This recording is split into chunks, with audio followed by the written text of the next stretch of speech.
Donc le premier client, effectivement, c'est le client banque, finance, enfin c'est les clients du domaine banque, finance, assurance sur ce périmètre-là.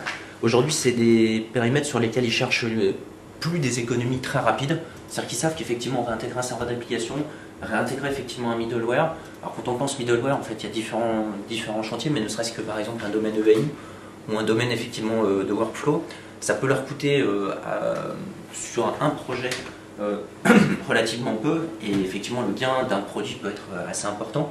Par contre, effectivement, quand ils commencent à l'utiliser de façon plus élargie, à travers notamment un socle technologique, c'est-à-dire quand ils ont qualifié ce produit-là et qu'ils l'ont intégré dans leur chaîne de développement, et bien effectivement, quand ils multiplient les effets de licence et les intégrations, ils s'aperçoivent que pour un produit donné, ils en arrivent à des montants de support et de maintenance qui sont extrêmement importants. Donc aujourd'hui, leur axe, c'est tout simplement de dire, sur nos nouveaux projets, est-ce qu'on peut oui ou non qualifier des projets open source? Et en l'occurrence, la réponse est clairement oui aujourd'hui. Voilà, sur ces sujets-là, en tous les cas, il n'y a plus réellement de doute.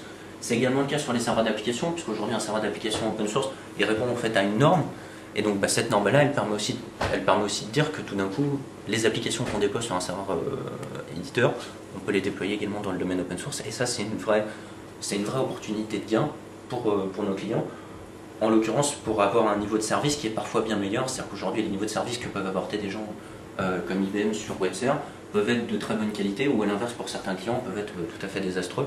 Et donc même des clients historiques aujourd'hui sur des applicatifs de ce type-là peuvent être amenés à se poser la question de basculer sur un périmètre open source pour une question de coût. Et aujourd'hui, ce qu'ils identifient aussi, c'est pour une question de qualité de service.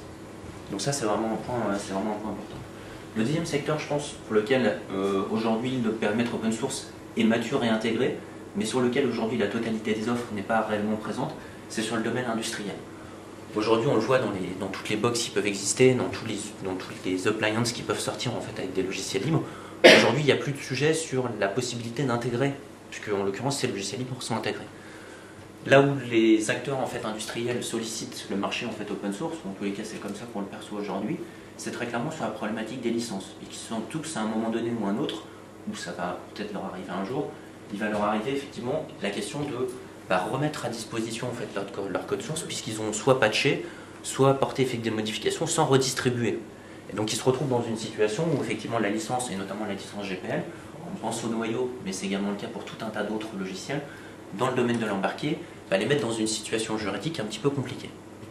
Donc aujourd'hui, notre second volet, c'est effectivement d'assister nos clients sur le périmètre en fait industriel et sur le périmètre de la diffusion logicielle, de façon à ce qu'ils ne risquent pas, quand ils diffusent leur logiciel, d'être perturbés, enfin d'être tout simplement en faute juridique par rapport à leur licence. Voilà. Donc effectivement, sur le périmètre Linux et logiciel libre dans le domaine industriel, il y a effectivement ce volet juridique qui est un volet relativement nouveau, puisqu'aujourd'hui les offres en fait existent aux États-Unis depuis à peu près une année, et elles commencent à exister en Europe, c'est-à-dire qu'il y a une possibilité pour un industriel de se réassurer effectivement sur son périmètre logiciel libre, grosso modo depuis la fin de l'année. Donc c'est des choses assez récentes. À titre d'information sur ce volet-là, ça veut dire quoi? Ça veut dire que quand un industriel sort un logiciel, il peut tout simplement le passer dans une moulinette et vérifier qu'il n'y a pas du code GPL qui a été repris, ou s'il a été repris, être en mesure de soit diffuser les patchs de façon à respecter la licence, soit être en mesure de les réécrire de façon à ne pas être impacté par la problématique de la GPL, parmi d'autres pour les licences qui sont un petit peu contaminantes. Il est clair qu'aujourd'hui dans le secteur public, c'est plus un secteur sur lequel le logiciel libre a de preuves à faire, entre guillemets. Il a déjà un certain nombre de déploiements en fait à son actif. Ce que j'ai envie de dire, c'est que là en l'occurrence c'est plutôt une continuité, et même parfois effectivement d'aller chercher du logiciel éditeur sur des secteurs sur lesquels on ne l'attend pas. En l'occurrence pour nous, mais c'est un exemple parmi tant d'autres, là en l'occurrence il y a un marché antivirus qui a été gagné en fait avec un couple logiciel libre, logiciel éditeur, sur le périmètre de la gendarmerie nationale. Donc l'antivirus de la gendarmerie nationale, ça sera un couple entre effectivement une plateforme de flux et une plateforme un antivirus sur chacun des postes, qui est en l'occurrence un antivirus open source. En l'occurrence, pour ne pas le citer, Clamap. Voilà. Donc là, il y a vraiment en fait des domaines de plus en plus poussés en fait dans le domaine applicatif où l'open source vient s'installer. Tout simplement parce qu'il y a des effets d'échelle très importants. Quand on commence à parler d'un parc de 70 000 postes, tout d'un coup, il y a des métriques en fait, quand on multiplie par le nombre d'utilisateurs, qui tiennent plus la route forcément sur un modèle classique. Et alors le dernier point, c'est clairement aujourd'hui, je pense qu'on le voit tous, même si on ne le perçoit pas tous dans le quotidien, mais en fait, en l'occurrence nous, un petit peu sur la partie OBM, c'est la percée des offres SaaS, et notamment sur les, pas forcément sur les très grands clients, mais là sur les clients petites à moyennes entreprises, voire très petites entreprises, toute la percée effectivement des offres sur la partie, par exemple, gestion documentaire, sur Google Documents, sur la partie effectivement calendrier, qu'elle soit effectivement chez Google ou par exemple chez nous dans le domaine OBM, mais aujourd'hui, il y a clairement en fait sur les offres SaaS, les offres sont maintenant matures depuis un petit moment, et les clients effectivement voient l'opportunité de gain à utiliser ces offres-là. Un, parce qu'elles sont quand même beaucoup plus vitales et utilisables qu'elles ne l'étaient avant. Si on prend effectivement, je ne sais pas si vous êtes déjà connecté à une plateforme Google Documents, mais c'est maintenant en fait réellement une alternative crédible. Et en plus de ça, parfois avec même des opportunités de fonctionnalités qu'on n'avait pas sur une suite classique. Si vous n'avez jamais fait Google Documents, j'insiste sur le sujet, mais je vous invite à vous y connecter parce que travailler à plusieurs en même temps, simultanément sur un fichier Excel, c'est quand même assez original comme fonctionnalité. Donc l'idée effectivement c'est que ces offres SaaS-là, elles apportent non seulement effectivement un gain potentiel d'ordre de grandeur effectivement pour les clients, mais en plus de ça, en termes fonctionnels, elles ont effectivement des intérêts très positifs. Et comme je le disais, donc, le message aujourd'hui qu'on voit passer, c'est effectivement que l'open source n'est plus une éventualité, mais une alternative et technologique et potentiellement une source d'économie. Je me suis déjà un peu étendu là-dessus, donc je vais y passer rapide. Michel, si tu veux bien passer sur la slide suivante. Hein, ça marche. Oui. Qu'est-ce que vous entendez par travailler sur un tableau Excel à plusieurs, c'est original? Qu'est-ce que vous entendez par original? Moi, ça me fait peur, sans faire de mauvais esprit. Non, c'est...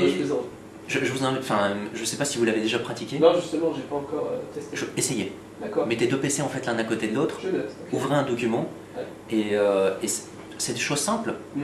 Mais sauf qu'en fait, sur une suite classique, c'est juste très compliqué, voire impossible en fait à faire. Clairement. Alors que là, vous voyez en fait les cases se déplacer, se modifier effectivement. Et si vous avez 3 personnes qui travaillent sur le document, vous avez la liste des gens connectés et la liste des cellules qui se modifient. Ouais, c'est bluffant, ok. Bah, teste-toi ça. Voilà. Sur la partie tendance technologique, encore une fois, c'est notre vision, hein. Je présente que ce qu'on est en mesure de voir. Maintenant, effectivement, comme je le disais tout à l'heure, en fait, avant qu'on démarre, il y a d'autres gens qui partagent un peu notre vue, au moins sur le slide précédent et un petit peu sur celle-là. C'est les gens effectivement d'Alfresco. Il y a le PDG d'Alfresco qui a sorti un article avec les 7 points clés en fait, de l'open source en 2009, enfin de l'informatique et donc pas pour lui en fait plutôt d'une bonne open source en 2009. Je vous invite en fait à en faire une lecture. Ça reprend un petit peu les items qu'on voit là, c'est une autre approche. Et ce qui est assez intéressant, c'est que, comme je le disais tout à l'heure, pour une fois, effectivement, le monde en fait, américain et le monde européen se rejoignent en fait, à peu près sur la même échelle de temps. On a normalement toujours en fait, 6 mois, 1 an de retard. Et là, en fait, on arrive vraiment sur des remarques et des comparaisons très similaires. L'article est très intéressant si vous avez effectivement un petit quart d'heure à y consacrer. Donc sur le domaine bureautique, ce qui est très original, c'est qu'on a enfin un logiciel qui est clairement le leader technologique, c'est-à-dire incontesté, sur l'innovation et sur la possibilité de faire évoluer et les pratiques et les fonctions technologiques. Donc là, en l'occurrence, la suite Mozilla et notamment le navigateur Firefox. J'espère qu'à travers la sortie de Thunderbird 3 qui est en cours, on va assister également en fait, à des fonctions très intéressantes sur ce périmètre-là, même si effectivement on vient d'un peu plus loin. Mais en tous les cas, sur la partie navigateur, il est clair qu'aujourd'hui, le leader technologique, il est bien là. Le deuxième point, c'est sur OpenOffice. Il est clair qu'aujourd'hui,